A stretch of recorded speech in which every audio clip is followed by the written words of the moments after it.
Panda, panda, panda. I got broads in Atlanta. Just took the lean in the family. Credit cards and the scammers. Hitting the mix in the band. Legacy.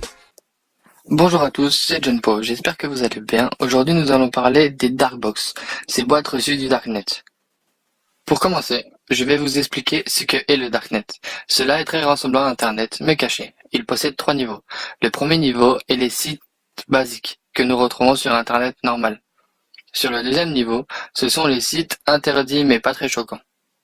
Puis, sur le dernier niveau, c'est le Darknet à l'état sombre, avec des marchandises de drogue, d'armes et de faux billets, de meurtres et d'autres.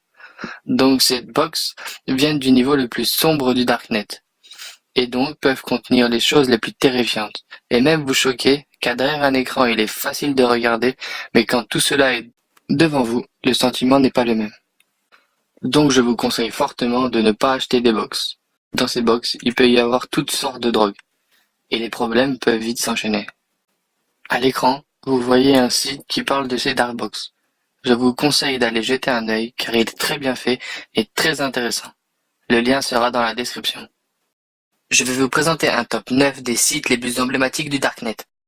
Nous commençons avec la 9e position. L'organisation du printemps arabe s'est organisée en majorité à travers le Darknet. C'est là où passaient les messages pour organiser cet événement.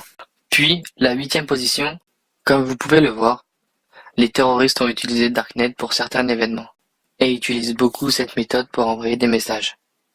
La 7e position est pour un site où nous pouvons acheter des virus et les retransmettre à d'autres utilisateurs.